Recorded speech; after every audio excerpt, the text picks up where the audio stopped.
dearest sisters and brothers, offering our most humble and reverential pranams at the divine lotus feet of our beloved Bhagwan. My name is Brother Kapil Dev Parashar from the UK. I would like to start with an excerpt from Swami's Discourse taken from June 1989. Swami says, and I quote, "God's omnipresence is certainly true, but one gets the right to speak about it only when he has experienced it, at least to a small extent," unquote. But how can we experience his omnipresence? For that, sisters and brothers, we must have God as our constant companion. Is that easy to do so? Maybe yes, maybe no. But true efforts and hard work always bear fruits. We, the young adults from around the world, have been bestowed with a platform by the guidance and blessings from Swami and the support of the Sri Sathya Sai Global Council and Sri Sathya Sai Central Trust to work on our endeavors on spiritual and holistic development. This July 2024, from the dates of the 12th to the 14th, Prashanti Nilayam and the world will witness the overflowing love of the young adults from around the world congregating in SAI Love, reconnecting with Swami, recharging in his love, and rejoicing with the opportunities of service and various activities. Today, we will take a step further and embark on a journey to reconnect with our dearest Lord and his divine land. Offering my most humble pranams at the divine lotus feet of our beloved Bhagwan, respected elders, zone chairs, sisters and brothers, we welcome you all to be our co-travelers as spiritual aspirants in this journey. For today's study circle, joining me as co-MC is Sister Suma Vidusha from Bharat. Plus, there will be our team of facilitators, Sister Shivani Bhagavatula from Bharat, Sister Risha Dholakia from the United Kingdom, Brothers Sailesh Jayashankar from the United Arab Emirates, and Brother Jitesh Nair from the Kingdom of Saudi Arabia to course the study circle further towards achieving its goal. When we initiate a study circle, it must be a total offering to our dearest Lord, Bhagwan Sri Sathya Sai Baba, to vouchsafe the authenticity of the discussions we undertake during the process to understand the essence of the topic and to further delve into the elixir of knowledge. I request Sister Suma to open the study circle with initiation prayers. Jai Sai Ram.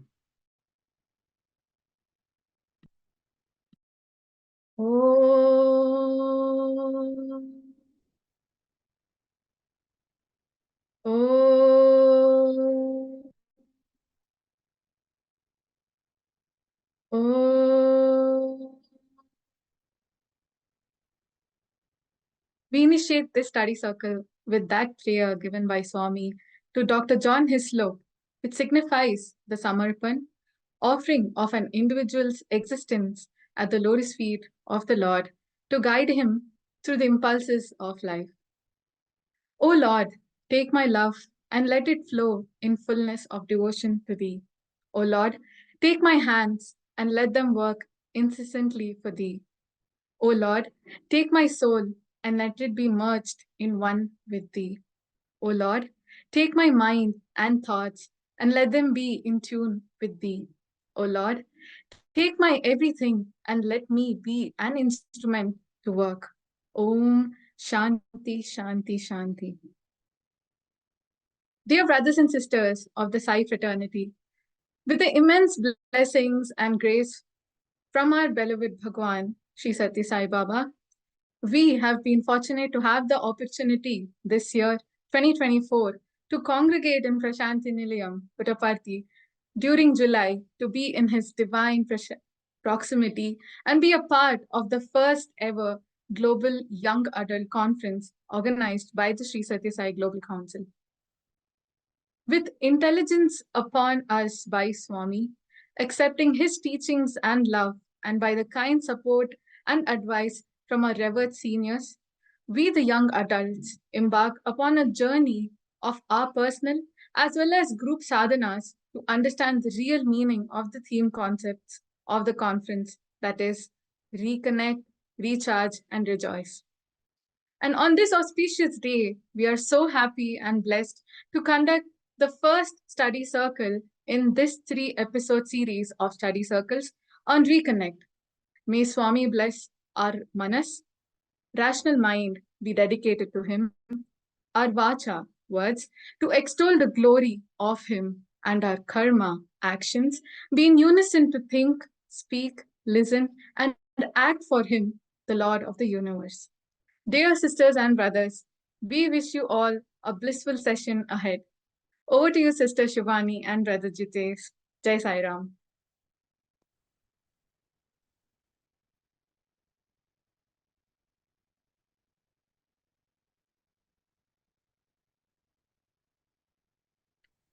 Before we start off the study circle, let us initiate this session with some exciting new ways of concentration techniques.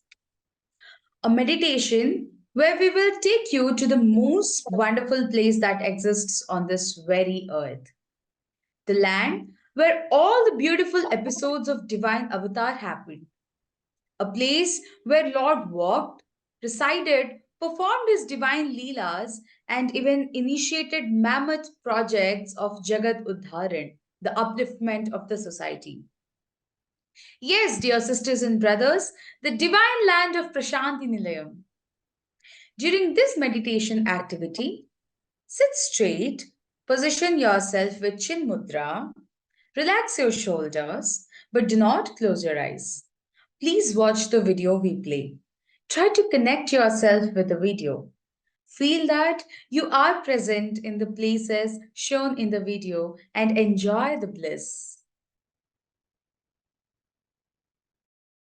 When the word spirituality or God is mentioned, the first country that comes to mind is India.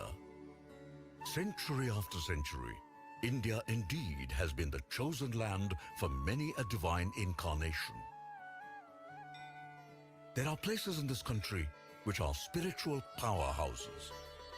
One such super sanctuary of peace is Prashanti Nilayam in the town of Puttaparthi in South India. It is the abode of Bhagwan Sri Satya Sai Baba. Named by him, Prashanti Nilayam literally means the place pulsating with supreme peace. Thousands throng this spiritual town every day, some as spiritual seekers, some seeking solutions for their varied problems, some as curious visitors, and for some, it is their wholesome holiday destination to rejuvenate their body, mind, and soul. Prashanti Nilayam is open for all. It celebrates every religion, respects every culture, and welcomes people of all races, all lands, and all languages. It is located in the Anantapur district of Andhra Pradesh. As you leave the Vidyagiri complex, a road on the left takes you to a historic site wherein there is a huge banyan tree. It is the Vatavriksha, a boon for spiritual aspirants, because in 1959, Baba installed under this tree a mystic copper plate with supernatural powers to help spiritual seekers in their meditation. The entrance to the Prashanti Nilayam ashram is just a few meters away. This is the eastern gate and the main entrance to the ashram for all the pilgrims. As you go down the road comes the huge Gopuram, the ceremonial entrance of the ashram. This gate is called Gopuram Gate and is used largely for vehicular entrance into the ashram. As you step in, you are welcomed by Lord Ganesha. Prayer sessions of the ashram begin from here early in the morning every day. Next to it is the temple of Lord Subramanya, or Kartikeya, or Muruga, a much revered deity in South India. Prashanti Nilayam township came into being in 1950. The ashram then was in the outskirts of the village, but now the village has grown into a bustling international pilgrim center. The main attractions on this side of Puttaparthi are the historic temples, the oldest one being the Satyamma temple. This shrine is dedicated to the village goddess Satyamma or Satyabhama.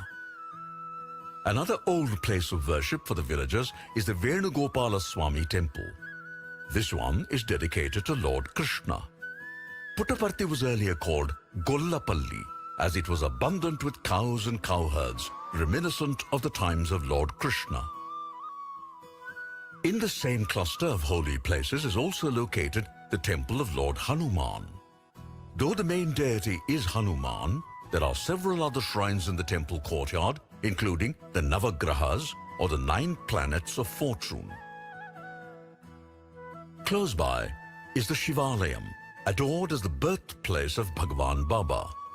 Bhagwan was born on November 23rd, 1926. Large spaces inside the ashram premises have been turned into lovely gardens. In these peaceful spaces are located the temples dedicated to Mother Gayatri and Mother Lakshmi. There is also a Sarva Dharma garden with its beautiful statue of Umbrella Ganesha and beautiful sculptures of Lord Buddha, Lord Jesus, and so on. The heart of Prashanti Nilayam, the powerhouse of this place, is the Sai Kulwant Hall, where hundreds and thousands every day prostrate at the Mahasamadhi of Bhagavan Sri Satya Sai Baba. This is the hall where millions have seen Baba, touched him, talked to him, and have been transformed by his pure love. And this story continues even today. Every morning at 8, prayer sessions begin here with Veda chanting, followed by bhajans for half an hour till 9:30 a.m. After this, devotees can come closer to the Samadhi and even touch the shrine as they offer their prayers. In the evenings, the Veda chanting begins every day at 4:30 p.m. and after 45 minutes begin bhajans, which go on till 6 p.m. Devotees are again allowed to go near the Samadhi till 7 p.m. when the second arati is reverentially done as a last prayer offering for the day. Right behind this sanctum is yet another space of immense sanctity, which is generally called the Bhajan Hall. In earlier times, this is where Baba used to sit during the bhajan sessions. This is indeed the inner sanctum sanctorum of Prashanti Nilayam, wherein the main altar is a beautiful silver idol of Shirdi Sai. Every single day, prayers are done here in a ritualistic manner. Devotees are allowed entry to this hall during the Suprabhatam at 4:30 a.m. as well as during the morning puja and rituals which go on till 7:30 a.m. Beside the Sai Kulwant Hall is the Purna Chandra Auditorium, a huge pillarless hall. This is where major public functions were held till the mid-1990s, that is, before Sai Kulwant Hall came into being. Even in the later years, a 7-day-long Dasara Yajnam always happened in this hallowed premises. This celebration continues here even now.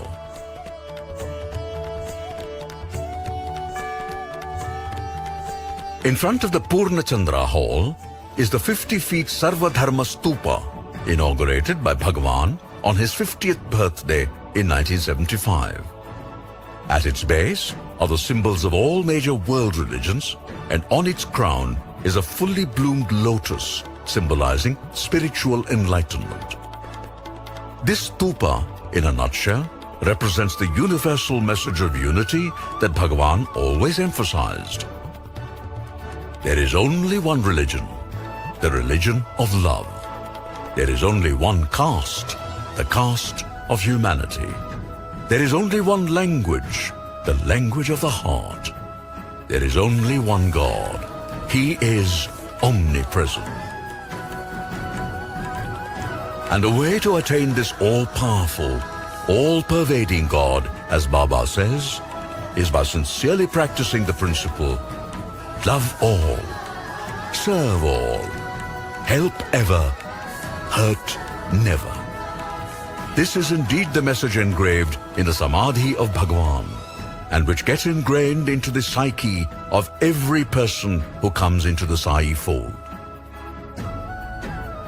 No person who steps into Puttaparthi leaves untouched by the purity and serenity of the sacred hamlet.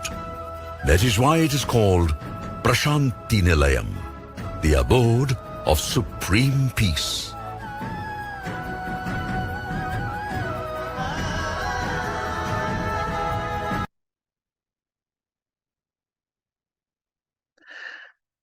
Om Sai Ram, sisters and brothers. Hope you enjoyed the video and are in bliss like I am right now, visiting Puttaparthi visually and virtually. Let us now step into the study circle, right? Wait, brother. This is our very first sadhana session.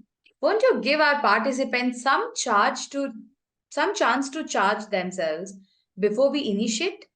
Even a car needs to pass through 3 gears before it reaches the fourth one, right? Yes, that's true. So what do you suggest, Sister Shivani? I think let's have an icebreaker round. That's a great idea. What can we offer to our participants for today's session? So we can have a small rapid fire round to know how much our participants are familiar with Prashanti Nilayam and Puttaparthi. Yeah, that's a great idea. It's perfect. Let's do it then. So, sisters and brothers, we have some rules set here. We'll toss a question for you. Please select the right option and type the answer in the chat box given below. You will receive 5 seconds after the question is asked to answer it. And here we go, jet set and go. Sai Ram, sisters and brothers. So your first question is on the screen. What is the maiden name of Mother Ishwarama? Your option A is Subbamma, option B is Namagiriyamma, and the answers have already started flowing in. Yeah. Option C is Venkamma, and option D is Devagiriyamma. Yeah, I brothers think 5 seconds and is too sisters. much. I think so, sister. Our participants are so active and have full details and knowledge about Swami and his life, divine True. life. Thank you, So- sisters and brothers. So we'll move on to the next question. Great.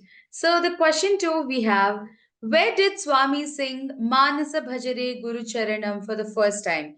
A. Bukkapatnam, B. Hampi, C. Urvakonda, and D. Puttaparthi. That's brilliant. I see C everywhere in the chat box. Absolutely right, sisters and brothers. The right answer is Urvakonda. So shall we move on to the next question? Yes. Question 3 is, what is the name of Swami's grandfather? Sri Kondamaraju, option A. Option B, Sri Venkamaraju. Option C, Sri Subbaraju. Option D, Sri Subbanna. And the answers have already started flowing in. Our participants are so active, I would say that before the options get complete, they are ready with the answers. Yeah. I think Yeah, people that's- started visiting the Bal Vikas days when when we read this question, I'm sure. Yeah, that's true, sister. Yeah, the right answer is option A, Sri Kondamaraju. Moving on, who is the author of the book The Loving God? A. Dr. John Hislop, B. Howard Moffatt, C. Phyllis Crystal, D. Professor Narayana Kasturi Garu. I only have this answer, sister. It's just claps for our participants. I know. I think this book has been a life-changing one to all. And of course, the right answer is Professor Narayana Kasturi Garu. True. It has actually, I would say that it made people connect with Swami so much. Yes. Brothers and sisters, the next question on your screen, complete the famous quote of Swami. There is only one religion, the religion of option A, truth, option B, peace, Option C, love. Option D, bliss. Our participants, there is no chance, sister. Exactly. I'm They telling are. you. Great. I think the answers kept flowing even before you started the question. So I see True, participants very are true. super geared up for the session. And the last question for the icebreaker round is, which god's grove is next to Umbrella Ganesha's shrine in Prashanti Nilayam? Option A, Lord Krishna. Option B, Lord Buddha. Option C, Lord Rama. Option D, Lord Subramanyam Swami. Well, I was thinking that this question would be a bit tricky, but see, our participants already have typed the answers. I think the video before this helped everyone. That's great. It's like, True. yeah. And of course, the right answer is option B, Lord Buddha. Thank you so much for the beautiful active participation in the quiz. Jai Sai Ram. I hope you all loved this activity. Now, you are all my forms. When I love you, I love myself. When you love yourselves, you love me. I have separated myself from myself so that I may love myself. Bhagwan Shri Satya Sai Baba. When Swami announced this on one of the fortunate summers in Brindavan, the whole world resonated with the power of love and just pure love. The Divine Lord of the universe tells the meager human beings that we are all His spark and have His inherent nature in us. Sisters and brothers, what else do we need as proof that we are all divine and born on this very earth for a noble purpose? But still, as ignorant beings, we think that the only aim of our life is khana, pina, sona, marna. Meaning, eating, drinking, sleeping, and finally wading off into the jaws of death. When Swami proclaimed this to the masses, we must be clear with one universal truth that we all are one, trapped in different bodies. And the day we depart as souls, we will surely merge back into the Paramatman. Then, why do we differentiate between each other? Why not have the same love that sprouts in our hearts for our dear ones also spread across to others?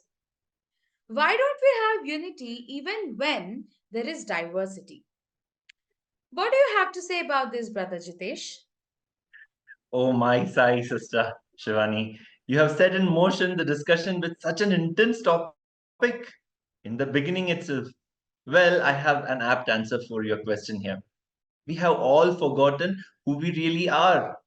Repeatedly and year after year, Swami asserted and even practically explained to us our true nature and who we are. But still, we find it confusing and hard to grasp. Every day we wake up and get ready for a new day. We mechanically work, be with our dear ones, feel sad if something bad happens, or happy when something good happens. Eat, pray, and sleep, but never think about the real reason for our existence. Is that there is no other task except this monotonous life? Then there is no need for God to bring us into existence. Man has advanced in various facets of life. We have explored outer space, planets, deep into the oceans, and Earth's crust too. Science has solved many mysteries of life and beyond. But when it comes to spiritual upliftment and human behavior, it is only dharma, that is righteousness, and prema, that is love, the two pillars that stand strong. Science surely helps, but the jnana, that is knowledge, that flows through is only through spirituality. In fact, spirituality is a guiding light, and science is the driving force, leading an individual in his path towards glory. The divine creation of Bhagwan is itself a classic example, right? For there is still something that science cannot achieve, and the hands of Lord stay supreme. The flora, the fauna, what else? Every planet's revolving around the sun, the galaxies, the universe, everything is so majestic and enigmatic that we can just say, wow, in bewilderment. So very true, brother. Actually, since time immemorial, man has been inventing new stuff and discovering new facets. Does this mean that before man discovered or invented, the thing of future did not exist? No, it surely did exist in one form or another. Just that man had no idea how to stimulate or use it. It is only after many trials and errors man finally concludes that something can be used for the betterment or destruction. Let's take, for example, the radioactive elements. Weren't these elements present in our Earth before Madame Marie Curie discovered them? They surely existed, no doubt. Then she discovered. After then, many tests, trials, and errors, we understood the benefits of this set of elements. They produce large amounts of energy that can be used to generate power and can be converted to electricity or power that can consume cities together, swallowing them like a hungry demon. Years will pass by, old things will fade, and new will take their position. I remember just 20 to 25 years ago, smartphones were only a myth, now a huge reality. I remember writing for the postman to deliver letters and 10-15 days ago. And today, we send WhatsApp messages. Our parents booked trunk calls. And today, FaceTime. Times have changed.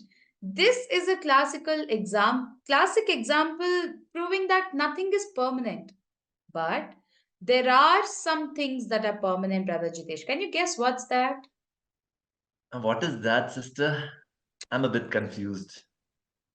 God. Brother Jitesh, it's God. He is permanent. He is omnipresent, omnipotent, and omniscient. He was, he is, and he will be there, and with him stay love and peace. In fact, God is love and he bestows peace, and that is why our Swami resided in Prashanti Nilayam, the abode of peace. Oh, Sister Shivani, now we are changing the topic again. You were talking about man, creation, discovery, and invention. And you now brought Prashant Nilayam in between. Well, we are not going off topic as a matter of fact or changing the discussion. Now is when we are on the right track. Prashanti Nilayam, the abode of peace, the gates of which place, when you cross, the mood changes. I actually cannot express in my words. I can just say it's a surreal feeling of wow. The abode of my divine Lord, my Bhagwan Shri Satya Sai Baba, the place where God Himself walked and performed all His divine Leelas. So you are saying that Prashanti means peace. Oh, no, not just any peace, it's the supreme peace, the ultimate one that confers the brilliance of Vaikuntha and Kailasa together on earth. Prashanti, where pra means before, forward or fulfiller, and Shanti means peace. So Prashanti Nilayam would mean the abode which is even beyond peace, where every being is in supreme bliss, the place where only love is dominant. But then, the journey to reach Prashanti in a spiritual sense is also difficult. Same as what Swami showed us through his life. Being born in a village during those days when the place had the most remotest of facilities and amenities. Yes, that's so true, Sister Shivani. Today, if I don't check my mobile for a moment, once I wake up in the morning, I feel so disconnected from the world. I do not know how our parents and grandparents used to live in those days. I just observed that it's not that a tough job, brother. You know, those days people were happy and contented with what they had. They desired to live a happy life and a modest life. Today, our desires are beaming and flapping their wings into and reaching the peaks of greed and need to have more. But how much is the limit and how much is too much? We don't have any limitation to our greed and wishes, I feel. Yes, Swami's life is a classic example for keeping tabs on our desires and requirements. born in a village where there were no street lights to light up the night sky. A small hamlet. It used to be like lit up with the stars itself, where people had simple life requirements to survive and be modest in the society. Satyanarayana Raju, our dear Swami, grew up as a brilliant student in schools that he studied. His brother had a dream to make him a government officer. But was becoming a government officer the job of the Lord of this universe? He took avatar for the masses and not for his or his family issues, right? At the age of 14, as we all know, Swami announced that he has come for his bhaktas and he must do his task for upliftment of the beings. Yes, Swami, in his innumerable discourses, has again and again affirmed that he took avatar to teach mankind that he and we are one. There is no difference between us. Every soul is a Param Jyoti, thus being a part of the divine eternal spark. When the divine Lord pronounced Ekoham Bahusyam, meaning I am one, I will become many, it is said that infinite galaxies and universes sprang up immediately. This is what we might be calling the Big Bang Theory according to science textbooks. But finally, all this is the same. Spirituality and science work hand in hand.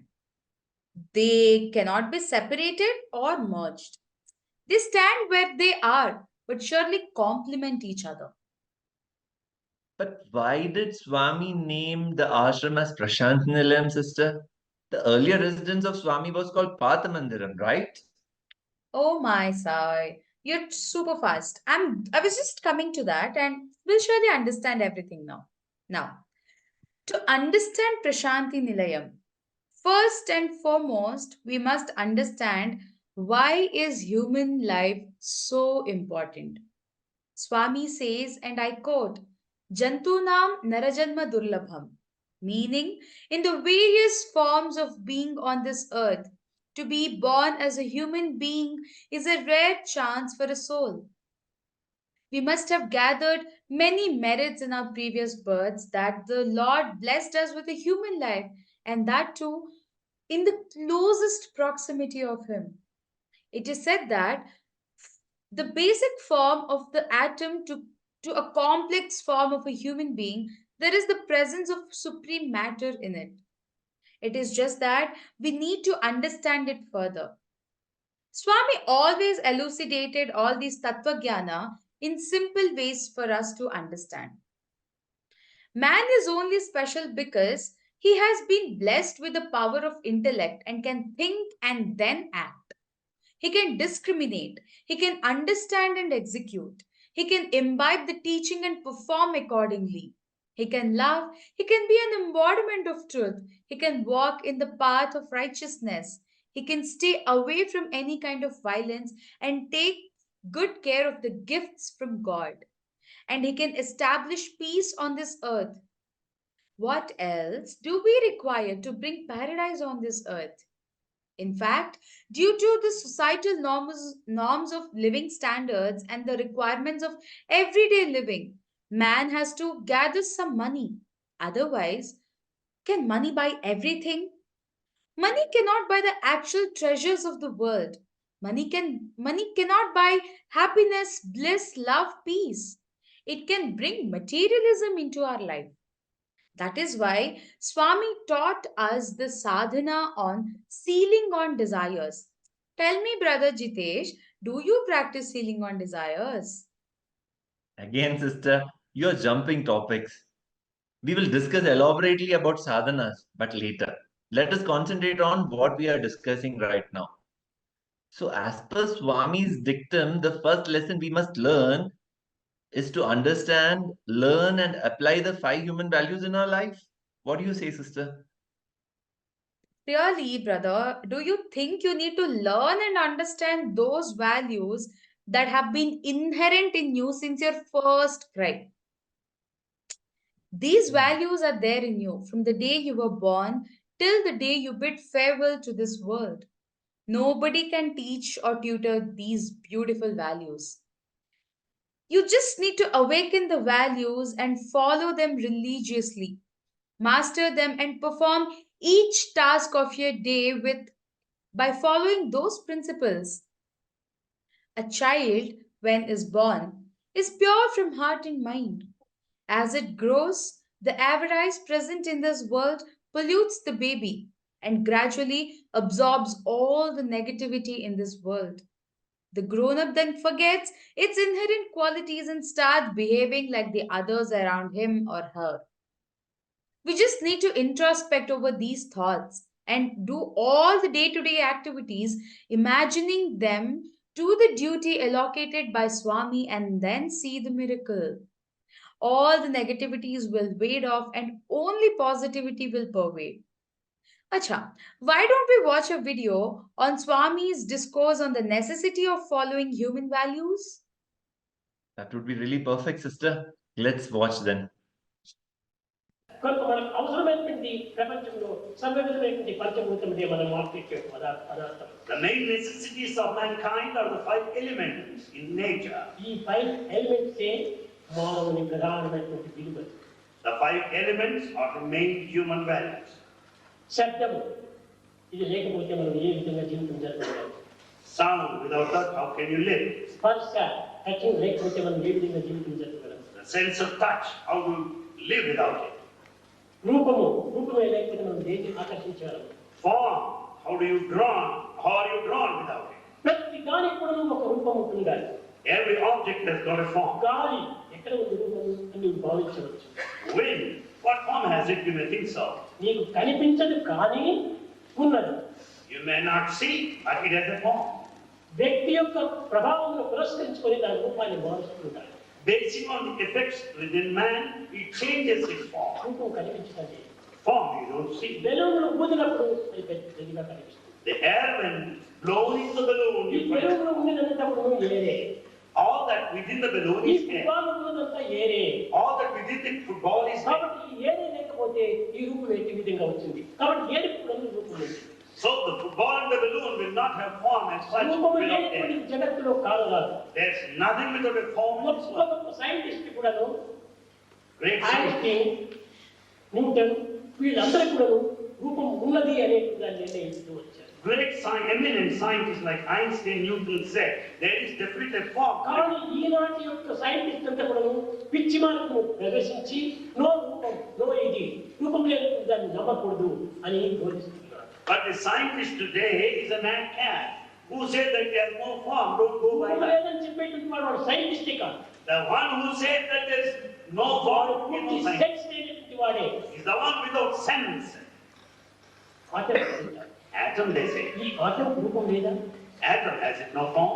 రూపం లేదు ఏది కానీ మనం అనుభవిస్తున్నాం. Well, how do you see that? It has no కానీ form. దాన్ని చూడడానికి కొన్ని యంత్రాలు ప్రత్యేకంగా అవసరం. However, you need special devices to see an ఈ atom. ఆటమ్స్ అంతా చేరే ఒక పెద్ద స్వరూపాన్ని పొందుతున్నారు. Only combination of atoms constitute a mighty ఈ form. ఆటమే లేకపోతే రూపమే లేదు. Without atoms, you don't see any form. కాబట్టి ప్రతి దానికి కూడా ఒక రూపం ఉంటుండాలి. So every object has got a form. ప్రేమకు కూడా ఒక రూపం ఉంటుండాలి. Love too has a form. నీకు ఒక పెయిన్ ఉంటుండాలి. Suppose you suffer from pain. ఇదిగో నాకు పెయిన్ గా ఉంటుండాలంటే ఈ రూపం చూపించి నేను మందు వేస్తానంటే దీన్ని ఏ విధంగా రూపాన్ని ఉంచుకున్నాడు. If you say it's painful, you cannot demand, let me see the form to give prescription. అయ్యా నీవు నమ్మితే నమ్ము, పడితే వయం, నాకు pain. Yes, you may believe it or not, still I feel the pain. కనుకనే ప్రతి దానికి కూడా అనుభూతిలో ఉంది ప్రేమ. So, love is in the form by way of experience. ప్రతి దానికి కూడా ఒక అనుభూతి కావాలి. Everything needs experience. ఈ అనుభూతియే ఒక ప్రేమ. This experience is ఈ love. అనుభూతియే ఒక రూపము. And this very experience is the కానీ form. ఈ సత్యాన్ని గుర్తించుకోలేక Without knowing this truth, ఈనాటి మానవుడు, ఈనాటి విద్యార్థులు చెప్పిన మాటలు తప్పుతున్నారు. without experience this fundamental truth, man and students, they disobey the command. చూచిన పవిత్రాన్ని మర్చిపోతున్నారు. They are forgetting the very sacred thing they visualize. సంకుచితమైన భావనను పెంచుకుంటున్నారు. And in fact, they are increasing unsacred thought. దూరదృష్టిని విసర్జిస్తున్నారు. They have given up the vision and fortitude. ఈ విధంగా ఉన్నప్పుడు సత్యం ఏ రీతిగా నీకు గోచరిస్తుంది. How do you expect to know the truth? కనుక మొట్టమొదట చెప్పిన మాటకు నడుచుకోవాలి. First, conduct yourself in according to the command. అది నడవలేకుంటప్పుడు వాడు మనిషే కాదు. If If you do not act, you are no human being at all. ఎందుకంటే మానవుడు ఎందుకంటే ఈ పంచభూతంలో సత్యం వాడిని వదిలిపోయింది. In fact, the five elements or the five elements, the truth has left you. కనుక వాడికి ఒక ప్రాణం పోయింది. So you have lost one life principle. ధర్మాన్ని వదిలిపెట్టినప్పుడు దాంట్లో రెండు ప్రాణాలు పోయినాయి.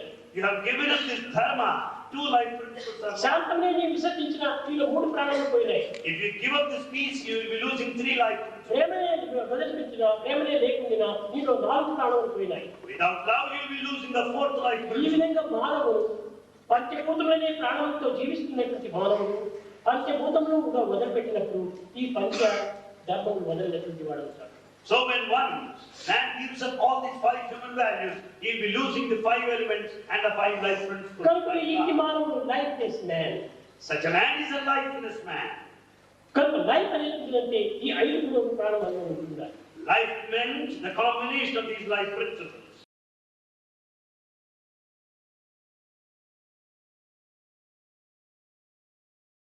Om Shri Sai Ram, dear sisters and brothers.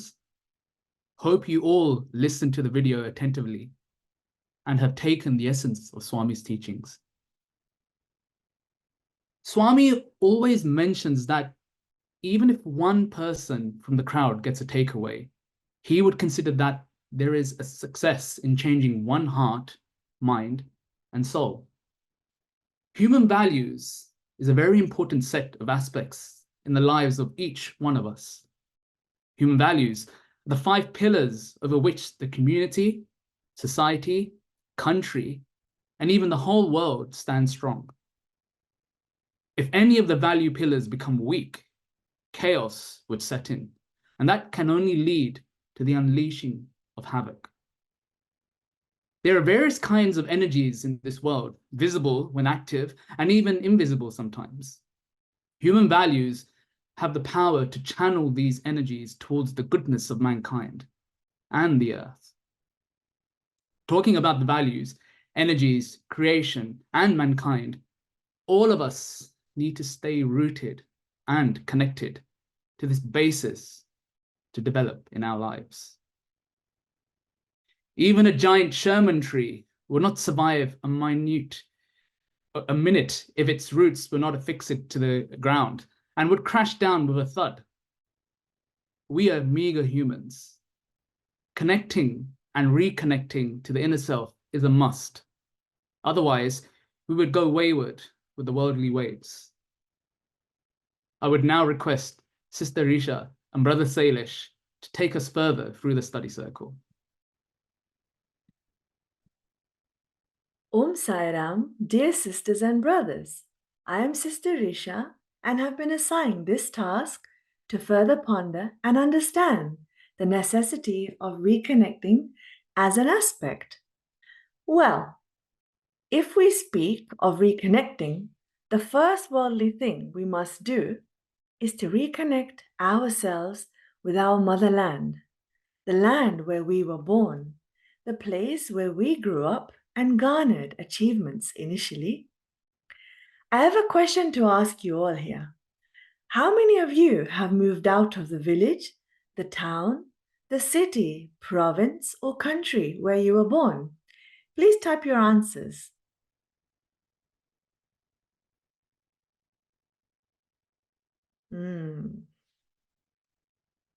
So, as the spikes of the clock move and tick, our lives also take strides, and to be victorious in our lives, to achieve our targets, we all move on places. But don't you all think that we must try to stay connected to our motherland? Motherland is our identity. It is a place we belong. It has inculcated mannerisms and knowledge in our life. It confers power and respect over you, giving you the identity in the world. Motherland takes care of each individual born within its boundaries. That is the reason we all call our country motherland. How do we feel when we see a sister or a brother from our own country or city during a visit to a foreign land? Surely it's a relief, especially if we are in a fixed situation. Motherland is like a thread in a garland, passing through each flower, tied together. It is not visible, but it is because of the thread that the garland stays intact, or else the garland will fall apart. So true, Sister Risha. Om Saram, dear brothers and sisters. Swami, in one of his discourses, proclaims to the devotees present in Prashanti Nilayam about the great blessing of all the people who are born in the divine land of Bharat, or as it is called, India. Oh my Sai, I forgot to introduce myself. I am Brother Salish, as a co-traveler with you all in this journey of reconnecting with Swami and Prashanti Nilayam. The land which has the crown of Himalayas, and the sea and oceans bordering it from three sides, a land that exemplifies the aspect of unity in diversity. The land that taught the world the value of Vasudhaiva Kutumbakam, meaning the world is one family. The land where great seers imbibed the ethnic principles of the universal knowledge and shared them with mankind through Vedas and Upanishads. The land where the epics like Ramayana and Mahabharata occurred. The land where the divine Bhagavad Gita was blessed by Lord Krishna for the upliftment of mankind. The land where God rejoices to take birth time and again whenever required. The divine Bharat, which has been the guide to the world, the Vishwaguru. This land has taught the world the true meaning of love, the essence of love, the goodness of peace, the power of non-violence, and the necessity of righteousness. This is the same land where the seers taught Dharmo Rakshati Rakshita, which means righteousness protects those who protect it. And also, Om Sarve Bhavantu Sukhina, Sarve Santu Niramayaha, Sarve Bhadrani Pashyantu Ma Kaschit Dukkha Bhag Bhavit. Om Shanti Shanti Shanti. Meaning, may all be happy, may all be free from illness, may all see what is auspicious, and may no one suffer. Only peace, peace, and peace. Let us listen to a lovely song that Swami inspired the students to sing in the year 1997. Ye Matrubhumi Meri, Ye Pitrubhumi Meri.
Wow, Brother Sailesh, what a wonderful song that was.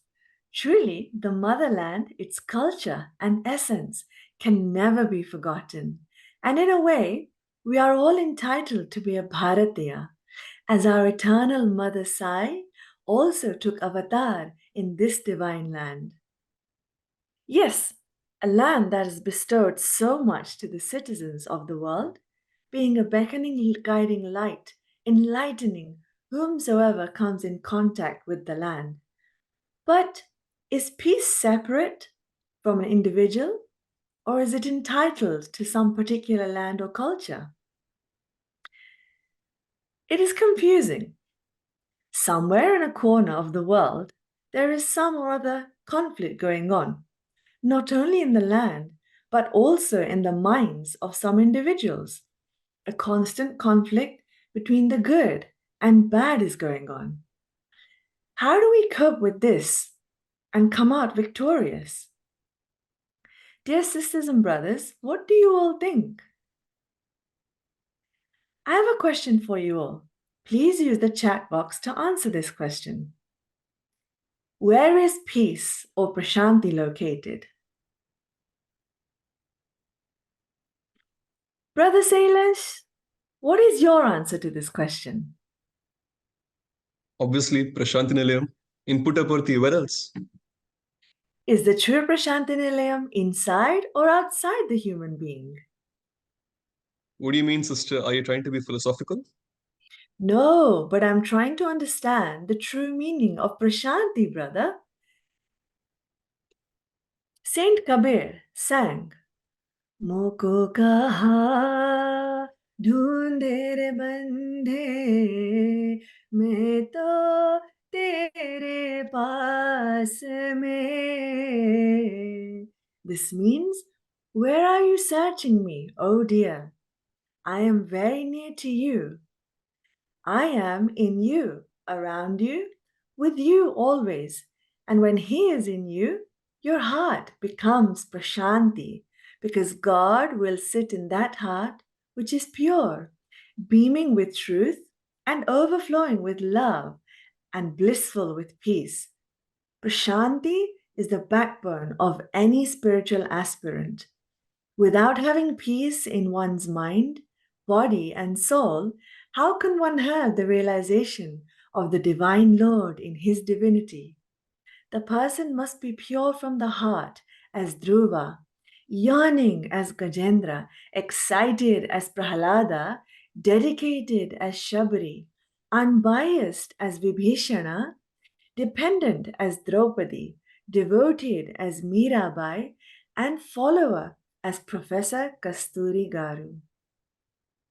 When you are in Prashanti Nilayam and reach the state of Prashanti in your heart, then the ultimate state of Prashanti inside and Prashanti outside becomes Satyam.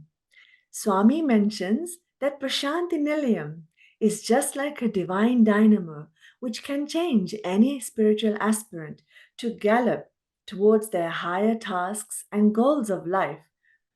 Well, brother, what do you think? How can we attain supreme peace and bliss? Sisters and brothers, this question is also for you. Think about it and type your answers in the chat box. Brother Sailesh? Well, just looking to see if any of our sisters and brothers have got any answers, which they have responded in the chat box. But sister, by negating all the avarices of our life, like kama, krodha, lobha, mada, moha, and matsarya, negating kama or the worldly desires and have a kamana or rather a wish to serve the Lord. Negate krodha, the anger element, and have prema for the Lord. Negate lobha or the worldly greed and have asceticism to have darshan, sparshan, and sambhashan with the Lord. Negate mother or ego of your possessions and have humility in thought, word, and action. Negate moha or the worldly attachment and attach your thoughts and actions only towards the Lord. Negate matsarya of being a jealous heart and admire the Lord and His creation. This is the right way to attain the love of God. When Shanti becomes Prashanti, the same moment the realization of true self occurs, and thus The journey towards the Lord is initiated. We've got an answer from one of our brothers in the chat box. Peace starts from the mind first, then thought, word, and then action finally. So true, brother. So true. To reach this state, too, you will require the support of bhakti, devotion, samarpana, dedication, and pratibadhata, commitment towards the Lord. The Vedas and Upanishads guide us the easiest path of Navavidha Bhakti, the 9 modes of devotion, to attain these through stepwise endeavors. Tyagaraja Swamigal sang one of the songs which has the meaning, O Rama, supreme among raghus, missing your charming smile, lit face, I languish here, knowing my mental plight, can't you come and protect me? The Navavidha Bhakti, the 9-fold path of devotion, consisting of Shravanam, listening to the Lord's names and stories of God, Kirtanam, chanting or singing the glories of God, Smaranam, remembering the Lord throughout the day, Padasevanam, serving the Lord lovingly, Archanam, worshipping God, Vandanam, praising the Lord selflessly with total surrender, Dasyam, serving the Supreme God, Sakyam, developing friendship with God, Atma Nivedanam, surrendering oneself at the lotus feet of the Lord, is exemplified in this one verse of Tyagaraja Swamigal. When he yearns for the Lord, he sings and listens to his glory, remembering him during serving, while worshipping and praising his mercy and glory, offering his servitude while building an eternal bond with him, with the ultimate surrender at his lotus feet. So simple, yet reflective. Same as we are, so far from pushing.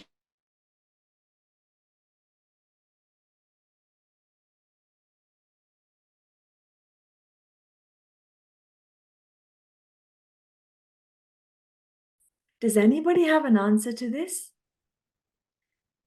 Please put your answers in the chat box. Me, even after having a disciplined life, I feel agitated by my thoughts, words, and actions many a times. It is tough to be stable and poised all the time. The agitation comes through issues that emerge from family or relatives, from work or colleagues, from silly matters like politics or social media discussions and posts.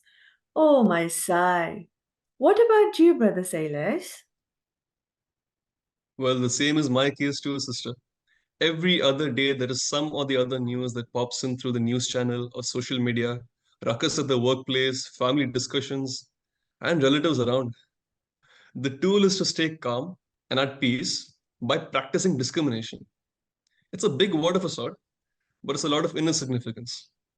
Discriminate between the good and bad, truth and falsehood, right and wrong, and you will see that your peaceful nature will brim through.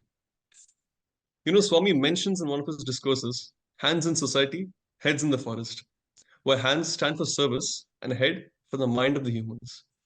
Service to society is the bounden duty of everyone, and as such, service or seva has to be done selflessly, without expectation of any gain or reward. In other words, it has to be done with complete detachment. If the hands are to be engaged in seva in a spirit of detachment and disinterestedness, the mind should be completely free from desires. Freedom from desires means the cultivation of vairagya or detachment. We had one of our brothers in the chat box saying that the main reason for an unstable mind is constant desires in the mind. The forest stands for vairagya and head for the mind, which has to be cleansed of desires that cause attachment and selfishness. When the mind is thus cleansed, the individual can do any amount of seva selflessly for the welfare of the society. When we become desireless, the mind and heart become blissful and pious. The Lord would then come and be seated in the heart, thus becoming our Hridayanath, the Lord of the heart. I have a very good example to quote here. The flute, though hollow from the inside and with many holes drilled out, goes through a lot of excruciating pain during the making. But once it touches the divine lip of Lord Sri Krishna, the deific rhythms flow through, imparting bliss and vivaciousness in the hearts of all the listeners. Be like the flute, hollow from the inside, so that the Lord would come happily and blow through you to make you his divine instrument. Remember, sisters and brothers, the mere absence of the Arishad Vargas cannot confer peace in a person. To have Prashanti in your heart, the manas or the mind must be stable, the vak or speech must be sweet, and the karma or actions must be shielded with righteousness. Wisdom and humility go hand in hand. Where there is righteousness, divinity blooms. The tree of life will produce fruits of happiness, joy, and supreme peace. Why did Swami always ask to pray Samasta Loka Sukhino Bhavantu? With this prayer, we are not just requesting the happiness and peace of our near and dear ones, but also for the supreme peace for the whole creation, beyond this galaxy or universe. When supreme peace pervades, then the creation will become Prashanti. Great. Sigh. From the external peace of society and the world around us to the internal peace of our mind and heart. When Prashanti engulfs a person, Atmodharan, redemption of the self or the soul occurs. And when Prashanti engulfs everything, then Jagadodharan, redemption of the world occurs. And Swami named the heaven on earth Prashanti Nilayam, the abode of supreme peace, the land where all your worries and turmoil come to rest, where every place is divine and every moment spent is sublime. Wherever it is, the banks of river Chitravati, or the platform near the bowl of the meditation tree, whether it be the cycle-wind hall, or the serene gardens around our dearest umbrella Ganesha, you can feel and see divinity everywhere. But was it all like this in earlier days? The answer is no. It is by the determination and heavenly endeavors of Swami to build an ashram for his devotees, the ones who have worn out from the worldly pressures and the ones in the quest of truth, that the initiation of Prashanti Nilayam occurred. It is because of the diligence from the devotees who tirelessly worked on one command from Swami to build this divine residence that we can be in this blissful place, enjoying the serenity. As they say, Rome was not built in a day. Blessings from Swami and the endeavors of the devotees, Prashanti Nilayam stands tall and expands today.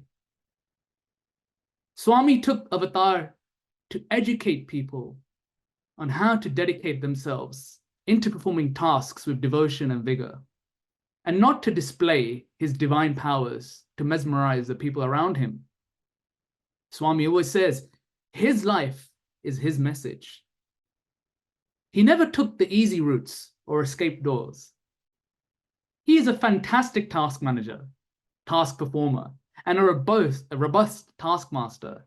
In fact, fantastic and robust are very meager adjectives to use for Swami.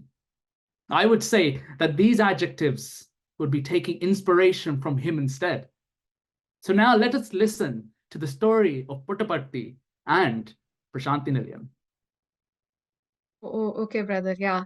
But before that, I have a video to share with you all, sisters and brothers. Let us watch it together and move on to the story of Puttaparthi and Prashanti Nilayam.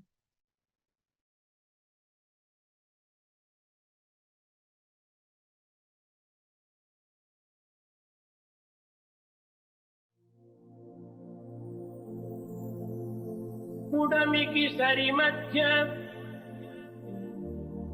Puttaparthi అనగా ఉడమికి సరి మధ్య పుట్టపర్తి అనగా ఆత్మ విద్య లిందే అవతరించే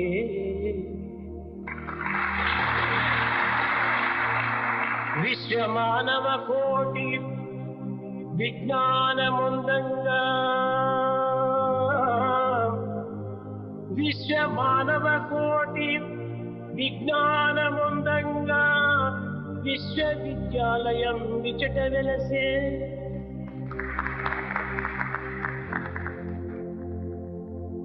శాంతి సౌఖ్యములను శాంతి సౌఖ్యములను సర్వదేశములందు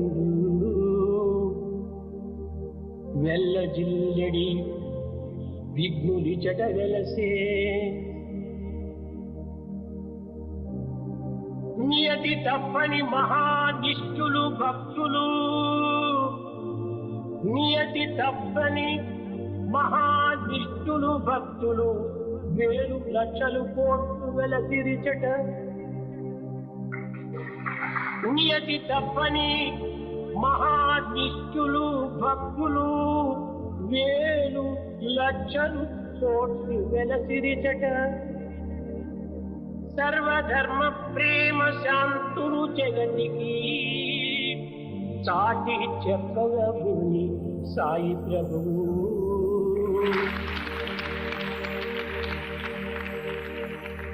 సత్య సాయి భూమిని సంపూర్ణ ప్రేమ మూర్తి ఎగుచు పుట్టే మోదమలర సత్య సాయి భూమిని సంపూర్ణ ప్రేమ మూర్తి ఎగుచు పుట్టే మోదమలర మూర్తి ఎగుచు పుట్టే సత్య సాయి భూమిని సంపూర్ణ ప్రేమ మూర్తి ఎగుచు పుట్టే మోదమలర మోదమలర సత్య సాయి ప్రభు సంపూర్ణ ప్రేమ మూర్తి ఎగుచు పుట్టే మోదమలర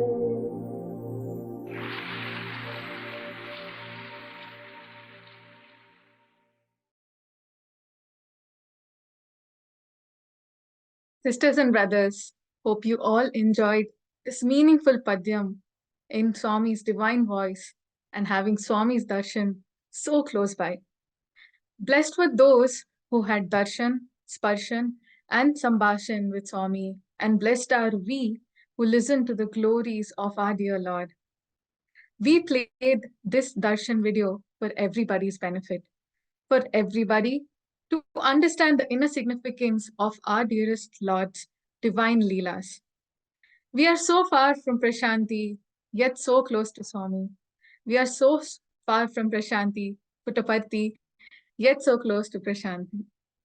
Moving on further, let us together listen to the journey of Gollapalli to Puttaparthi, from Pathamandiram to Prashanti Nilayam, and from the hillocks of outer Puttaparthi to what stands tall and enigmatic, the abode of divine peace, Prashanti Nilayam Township. Sairam sister Shivani and brother Sailesh, can you please take us through this seraphic trip? Om Sairam to all. From the historic day of the Avatar Declaration, Swami bestowed every moment of his divine sojourn for the upliftment of the trodden and the betterment of this world. When we pray for Samasta Loka Sukhino Bhavantu, it is Swami who goes into action and takes care of his creation. To this date, all the requests that have been taken to Swami for the betterment of mankind have always been blessed with Swami's approval and divine aid. Puttaparthi, meaning the village of anthills, was previously, years back, well known as Gollapalli, meaning the village of cows and cowherds. A curse from Cobra over a cowherd because of his misdemeanor caused the downfall of people of Gollapalli. The cowherd used to lose all the milk of a particular cow every day. On investigating, he found that a cobra used to drink all the milk from the cow's udders. Angry over his loss, the cowherd aimed a stone at the cobra and it fell to death. Before dying, the cobra cursed the village and its people to lose all their cattle and prosperity. The once prosperous village sulked into inadvertence and suffering. The people of this village lost their happiness, and big anthills came up around the village, giving its current name Puttaparthi.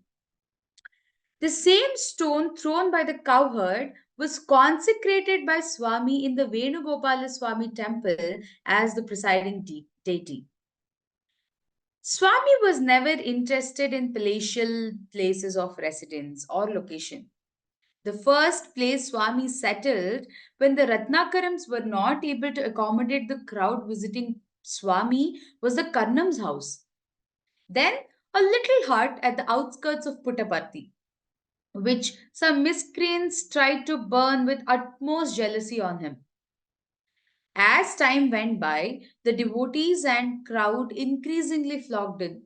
At the instance of Sri Tirumala Rao Garu and other devotees, Swami accepted the construction of Patha Mandiram in the year 1945. Later, Swami shifted from the Karnam's house to this residence and resided there till November 1950, when the divine Prashanti Nilayam was inaugurated. Patha Mandiram is where our Sai Krishna performed many divine leelas with his dearest bhaktas, which continued in Prashanti Nilayam too. Let us now watch a beautiful video from the year 1960 of a regular morning darshan in Prashanti Nilayam.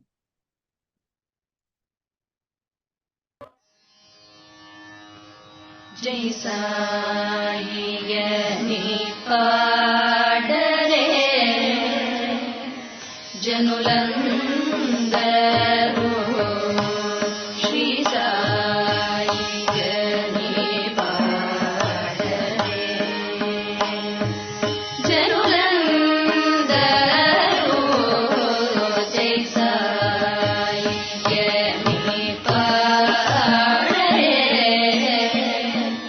Janulandaru Shri Sai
పదములదు బట్టి ప్రదాన చేయండి జై సాయి యహి పాడరే జనులందరూ శ్రీ సాయి యహి పాడరే జనులందరూ జై Sai యహి పాడరే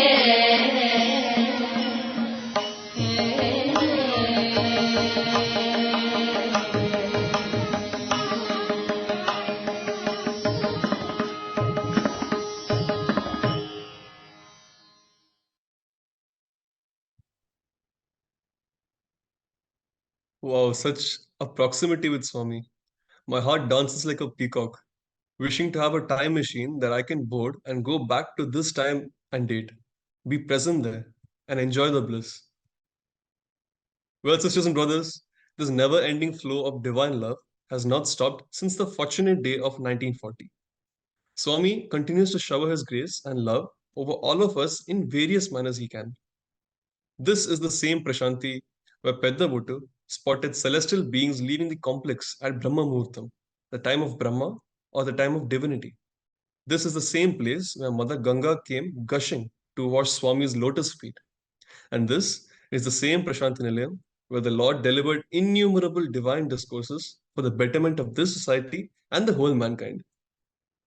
Now, to tell you in detail, Prashanti Nilayam is a cluster of divine structures that includes the Sai Kulwant Hall, Lord Ganesha Temple, Lord Subramaniam Temple, the Nagaraja Grove at Ganesh Gate, the graceful Gayatri Mata Temple, and the Aishwarya Pradayani Mother Lakshmi Temple, the Umbrella Ganesh and the gardens, the meditation tree, the museum, the Chaitanya Jyoti Museum, the Sai Gita Grove, the Gokulam, the Kalpa Vriksha or the wish fulfilling tree, the Chitravati riverfront, and many more. Each location has its own significance and power. Every place charges you with a different form of power. In my personal experience, if Sai Kulwant Hall blooms peace in your heart, Lord Subramaniam Temple awakens the intellect.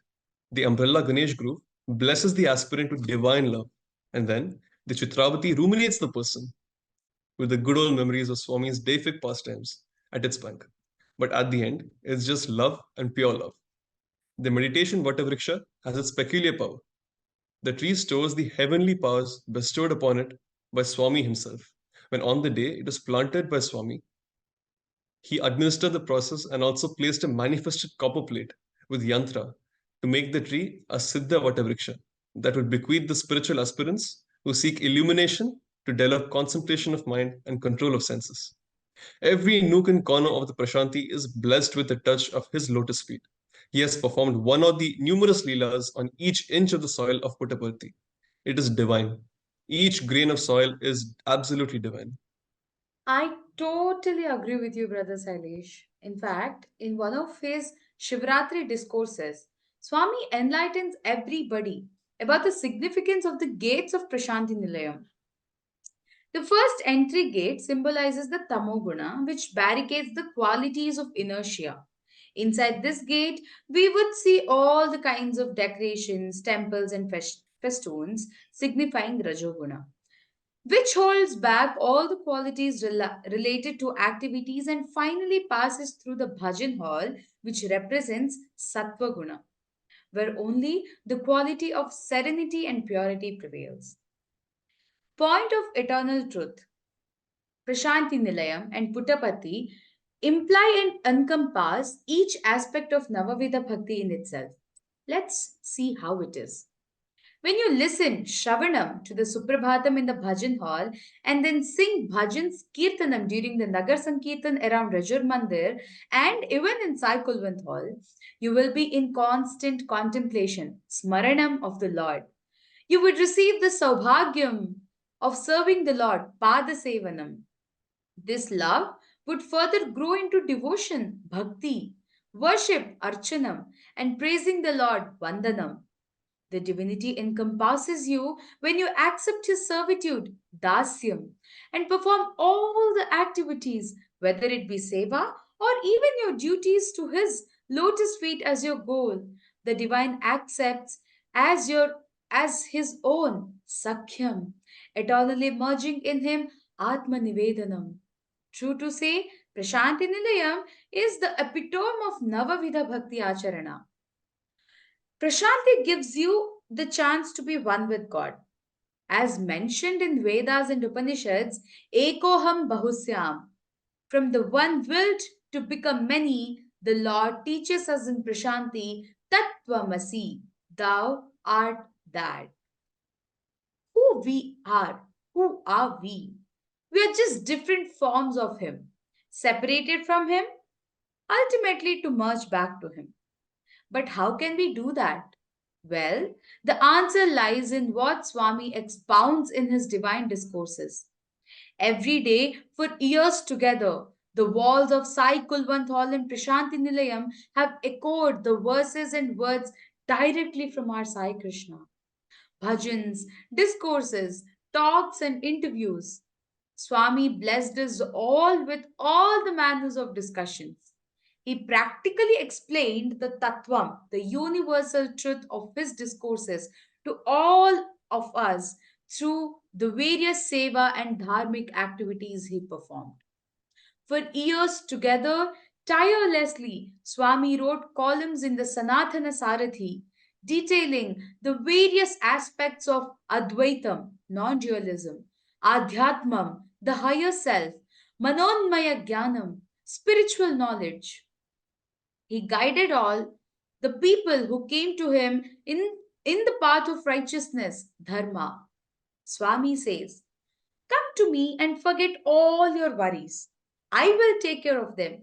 You just be happy, happy, and always be happy. This is the way to God. He built schools and colleges for the all inclusive development of children from a young age. He always says his true dhanam or property are his students. Not only for the students of his schools and universities, but for the development of other children also. He asked the centers and samitis to hold Bala Vikas programs, as his students do not just mean the students of his educational institutions but the children around the world. Well, Swami once told in one of his divine discourses that a child or a person does not qualify to be his student just by getting enrolled. A person will be his student in the true sense when he follows all the teachings of Swami, practically implies all the tasks, following all the guidance of Swami, and leads a life with righteousness and spreading love and only love. How many of us are following this truly? I would leave this question open ended for all of us to introspect over this thought and work over it. Well, sister, this is a question that will make us all go on a journey to the past and future to know what we wanted, what we have now, and what we must be doing to please the Lord for all the grace and all the love that He has been showering on us since many births and births to come. Bhagavan says, life is a game, play it. Life is a challenge, meet it. Life is a dream, realize it. Life is a sacrifice, offer it. Life is love, enjoy it. But in Prashanti, life is a festival, and we must celebrate it. Well, sisters and brothers, just to be clear, Prashanti is Nilayam. Prashanti is life too. Every moment of life is to be celebrated and cherished. Sisters and brothers, celebrations and festivals do not mean just being in fun and frolic, meeting and greeting dear ones, and eating sweets and delicacies. The true celebration is to have love and peace in your heart and share this love with everybody. Swami always addressed us as Prema Surupalaras, or embodiments of love, Shanti Surupalara, embodiments of peace, and even Divyatma Surupalara, or embodiments of divine form. But why? Well, it is because our truest form and nature is what Swami mentioned. We are the true divinity who have lost our identity after being born on this bhuloka or earth. We have forgotten that the divine fire that burns inside of us is just a part of Him. Even if we are away from Him, He resides in us. It is just that we must identify our true selves and act accordingly. The first task that we all have is to surrender totally to the Lord. When we surrender to the Lord bestows us with the power to conquer the avarice, the negativities, the pain, and even this world. Now, how can we do that? Just two things. One is an intense love for the Lord, and the second is to have a non doership attitude. With that, we as individuals will remain in constant awareness that the Lord is the doer and He knows better than us what is to be done. As we said before, He is the best taskmaster one can ever have in one's life. Once you do that, God takes you under His fold. He will perform everything for you as required. I mean, who else would know us better than God Himself? Swami used to call Prashanti Nilayam a workshop where worn and torn people would come from all around the world to get repaired and become active again. Swami performs all the necessary repairs. He mends everything, revamps, and revitalizes the person completely. And after this transformation, Swami does not ask for anything in return. He has just one command: be happy. Because once you become happy, you will spread happiness across. As they say, a smile is infectious. Similarly, happiness is also infectious and spreads across like a wave with a rippling effect. It catches like a storm that no one can stop. So, why don't we leave behind the differences and hatred across the world and start loving each other and spreading happiness? I remember a video that took rounds years back from Thailand. Can we watch that again?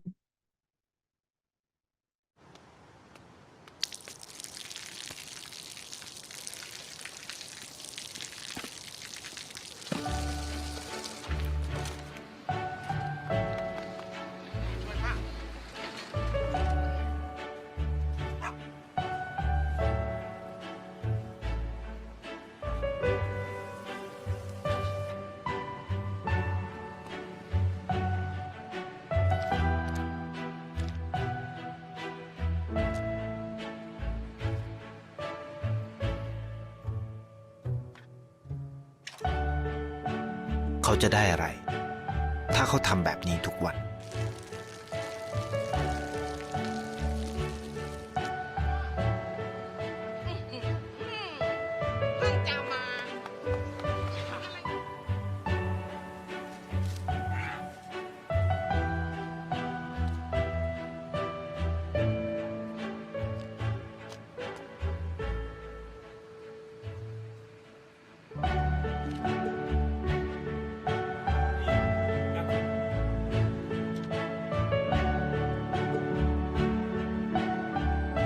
เขาจะไม่ได้อะไรเลย ไม่ได้รวยขึ้น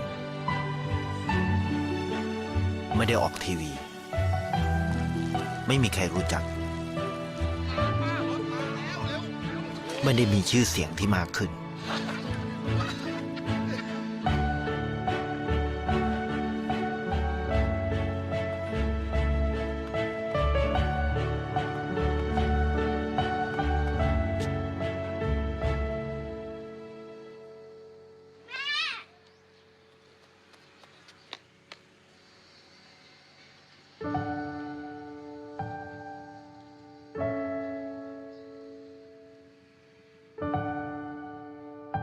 เพราะสิ่งที่เขาได้ คือได้แค่ความรู้สึก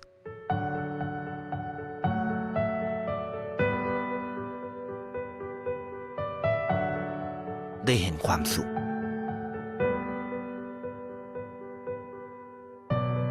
ได้เข้าใจ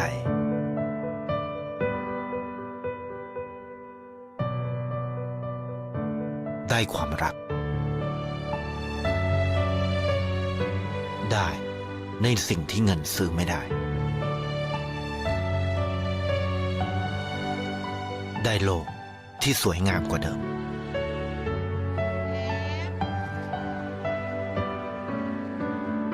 ในชีวิตคุณ อะไรคือสิ่งที่คุณต้องการมากที่สุด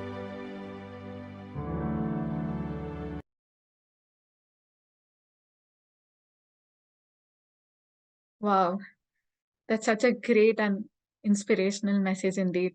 Spread love and happiness, and it will return to you in one form or the other. Moving on, we come to the history of Bharat, India, which is divine. Every part of history is clustered with great seers, kings, and personalities. Vishwaguru, teacher of the world, is not just a mere name tag that was mentioned for Bharat. It has stood true to this name.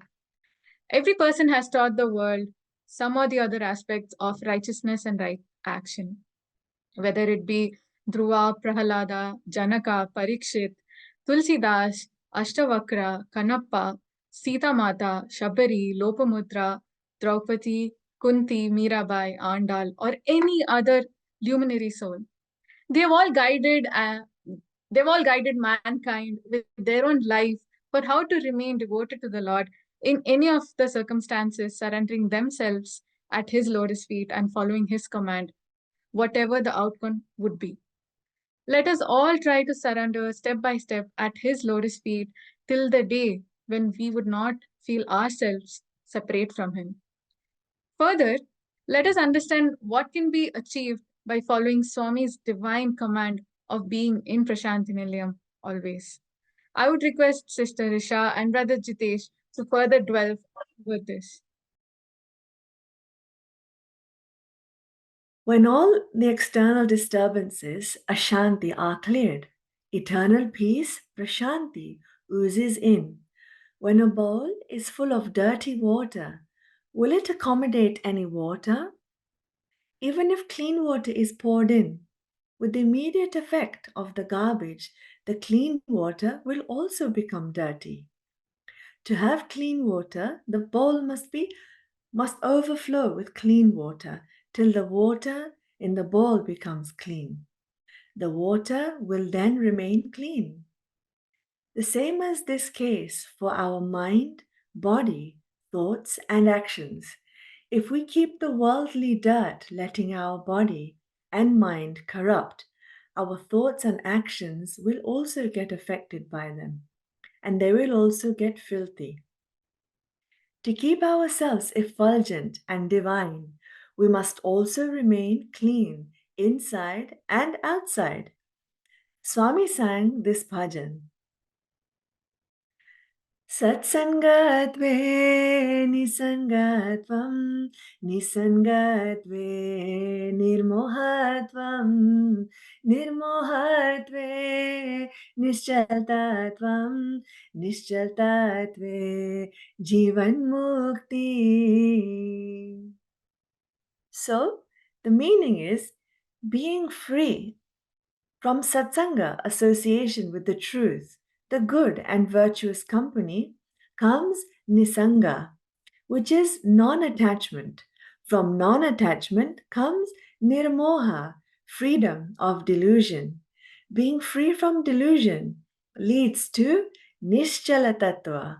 This is unwavering or steady mind and experience of the unwavering principle. From an unwavering mind or experience, you can have the unwavering principle. Comes Jivan Mukti, thus liberation. So, it all starts with Satsangam, which means to have good company. You would all remember Swami asking, "Tell me your company, and I will tell you who you are." Satsangam starts a chain reaction that ultimately leads to Jivana Mukti. That means ultimate liberation from life. Do we consider Jivan Mukti as moksha? It can be, but Jivan Mukti is also freedom from all of life's troubles.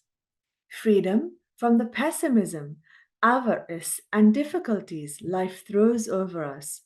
Receiving pure bliss, that is Prashanti. If Prashanti is the feeling, Prashanti Nilayam is like a global village. The term Vasudeva Kutumbakam, meaning the world is one family, becomes true in realization in Prashanti Nilayam. Whether it be a person from any corner of Bharat or countries around the world, he or she is welcomed with the same warmth and love as any other person.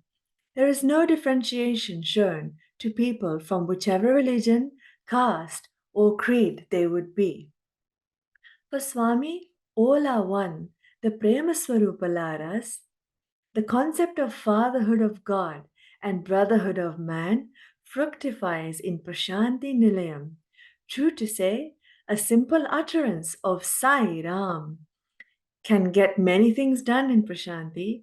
You stand in a queue, you move in a group, you want to excuse yourself, you want to chant, you have a request. For all, just say Sai Ram. It is a universal code in Prashanti Nilayam. The phrase is one, spoken by many. Sai Ram is the code through which we share happiness, love, and joy. The name of the Lord is so sweet, it bestows pure celestial bliss upon us. Satyam Shivam Sundaram, Sister Risha. The Lord is Satyam, the eternal truth. He is Shivam, the eternal God. He is Sundaram, the eternal beauty personified. And when his name comes on our lips, surely all tasks are bound to be done without any hindrance or difficulties. Avignamastu. Living in Prashant Nilayam also teaches you many things in life. How to live life with the minimal requirements, stealing on desires, how to be eternally happy, Anandam, how to be in truth, consciousness, and bliss, Satchidanandam, being true to yourself and God, stay in eternal consciousness that God and we are one, and thus we must think and act accordingly, and being in pure bliss by absorbing all the love our Saima confers upon us. Sisters and brothers, as a matter of fact, we are the selected few over whom the Lord Himself has bequeathed His constant companionship. We must utilize this courtship wisely for the betterment of us and the world together. This is a chance conferred by the Lord Himself, and we must not waste it just like that. To have the strength, we must always be assertive of the fact that Swami is with us always, in thick or thin, in sorrow and happiness. Every moment, every minuscule second, He is there for us. We must have faith in Swami to have faith in us. And from that, how? Because the Lord confers everything to us. 7.8 billion population, sisters and brothers, on this very earth. And from that, how fortunate are we to know about Swami? Listen and serve Him.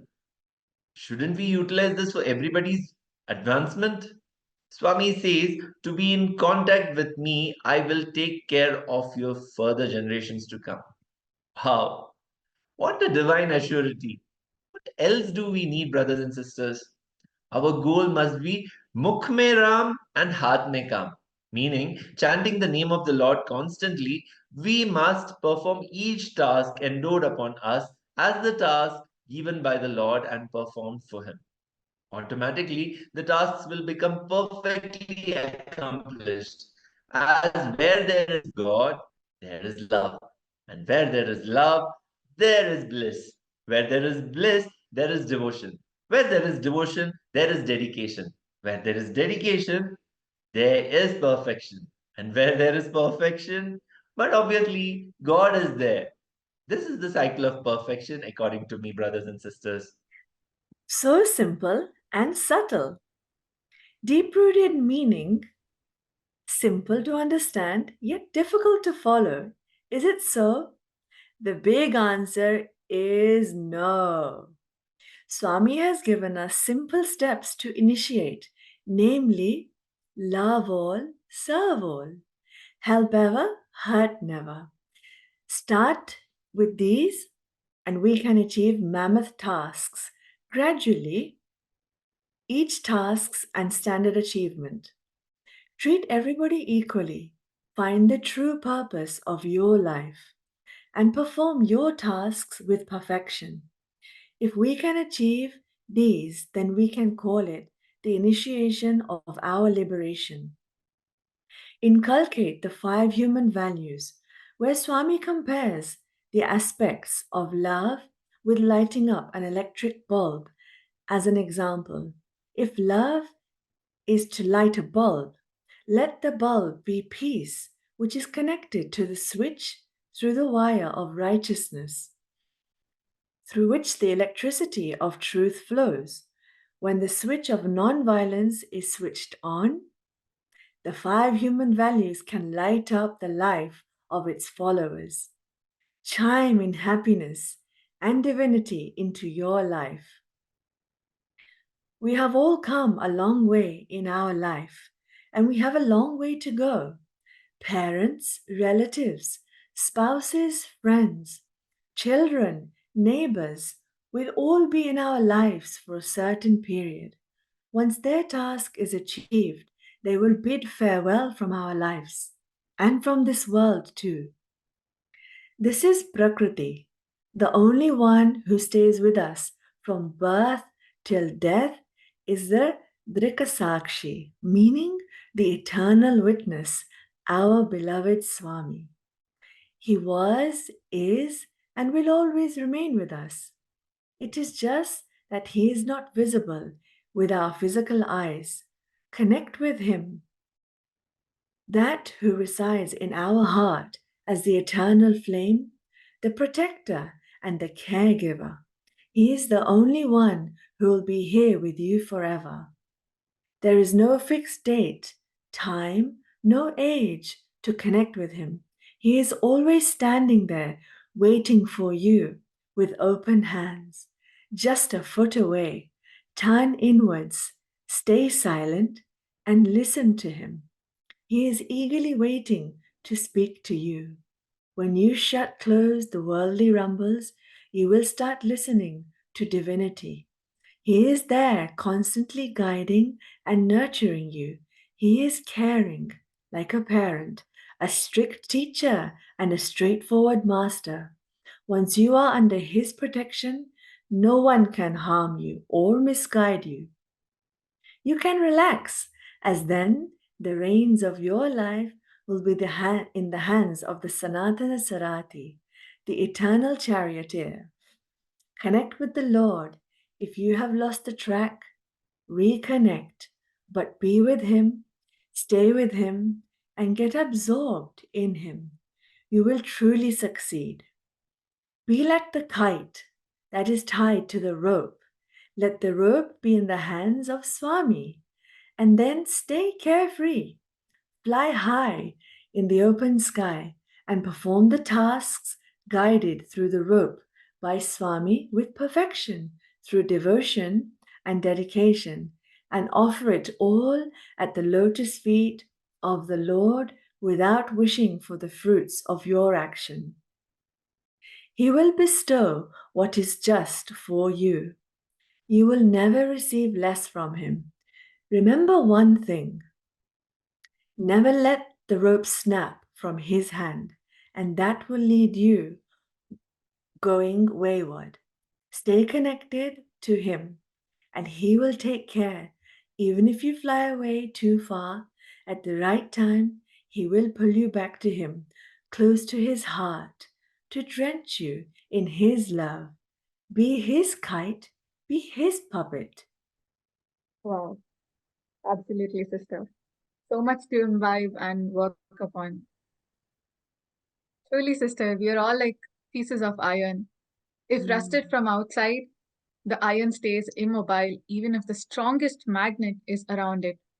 But once the rust is clean and the white metal shines through one pull from the magnet, the iron block will stick to the magnet inseparable. We must all be devoid of the rust of the worldly moha delusion and maya illusion. Once we are cleared out from all the negativities, Swami would pull us to Prashanti. We must all be karma yogis who perform their actions without any return expectancy and selflessly diffused with love. When love gets into action, love walking on 2 legs, our dear Swami will become our Hridaya Nivasi, the indweller of our hearts. Swami loves us all. He cares for our happiness and peace. He just needs us to surrender totally, and then he will look after us like the mother cat looks after its kitten. This is called the merger type of bhakti. This way, the Lord will be the charioteer like he was for Arjuna. He will guide us through our actions. He will teach us how to perform our actions, and he will also make us succeed. Finally, as a proud parent, he will stand and applaud us for the achievements we could gain because of him.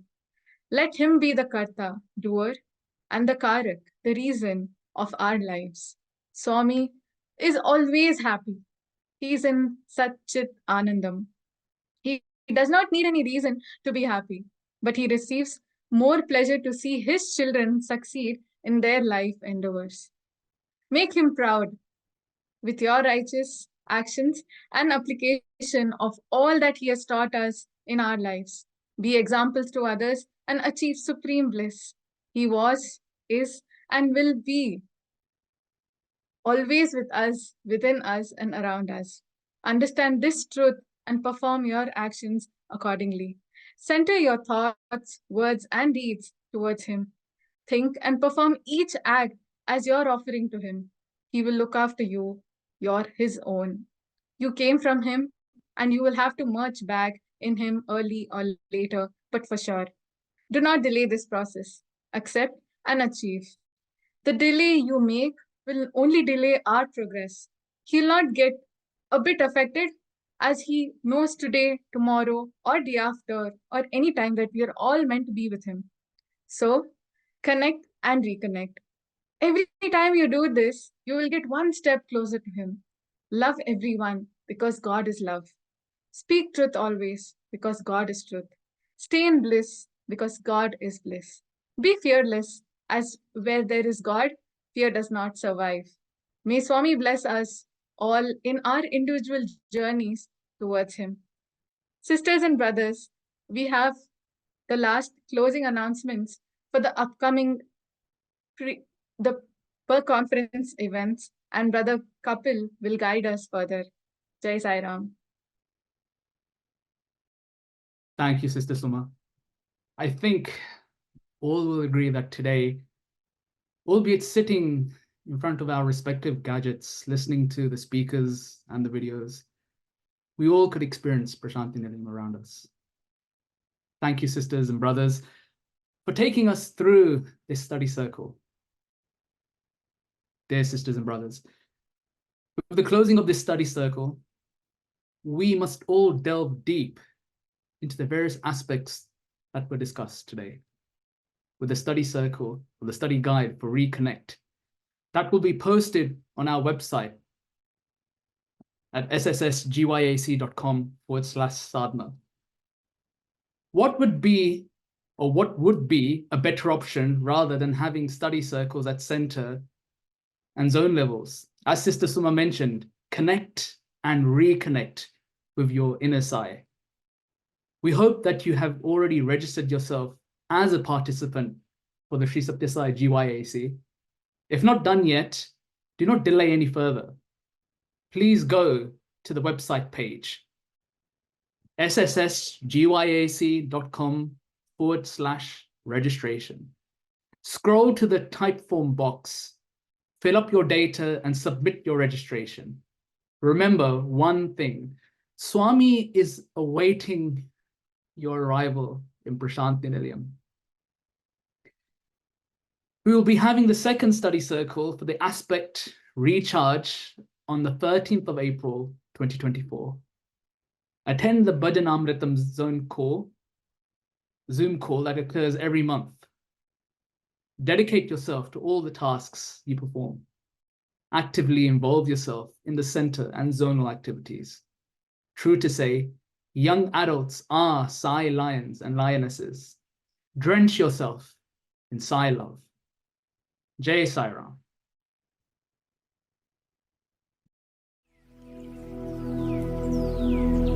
Asato ma Sadgamaya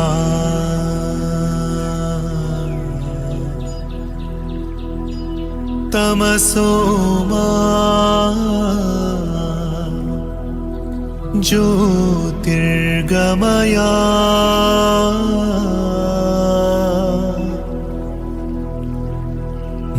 मृत्योर्मा अमृतं गमया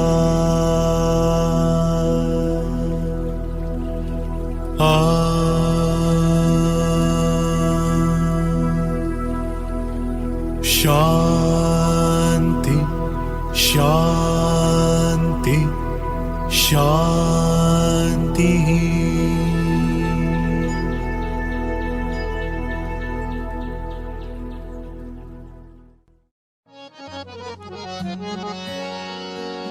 ओम जय जगदीश हरे स्वामी सत्य साई हरे भक्त जना संरक्षक भक्त जना संरक्षक पति महेश्वरा ओम जय जगदीश हरे शशिवदना श्रीकरा सर्वा प्राणपते स्वामी सर्वा प्राणपते आश्रित कल्पलतिका आश्रित कल्पलतिका आपतान्धवा ओम जय जगदीश हरे माता पिता गुरुदैवमु मरियन्तयु नीवे स्वामी मरियन्तयु नीवे नाद ब्रह्म जगन्नाथ नाद ब्रह्म जगन्नाथ नागेन्द्रशयन ओम जय जगदीश हरे ओंकार रूप ओजस्वी हो साई महादेवा सत्य साई महादेवा मंगल आरती अंधुको मंगल आरती अंधुको मंगल गिरिधारी ओम जय जगदीश हरे नारायण नारायण ओम सत्य नारायण नारायण नारायण ओम नारायण नारायण ओम सत्य नारायण नारायण ओम सत्य नारायण नारायण ओम जय सद्गुरुदेवा नारायण नारायण ओम सत्य नारायण नारायण नारायण ओम नारायण नारायण ओम सत्य नारायण नारायण ओम सत्य नारायण नारायण ओम जय सद्गुरुदेवा नारायण नारायण ओम सत्य नारायण नारायण नारायण ओम नारायण नारायण ओम सत्य नारायण नारायण ओम सत्य नारायण नारायण ओम जय सद्गुरुदेवा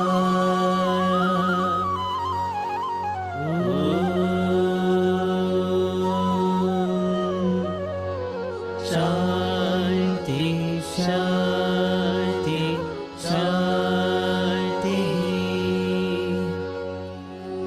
समस्त लोकाः सुखिनो भवन्तु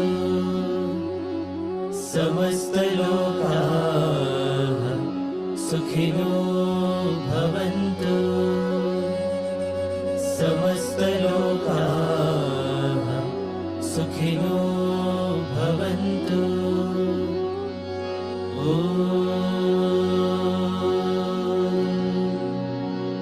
शांति शांति शांति। जय बोलो भगवान श्री सत्य साई बाबा जी की जय।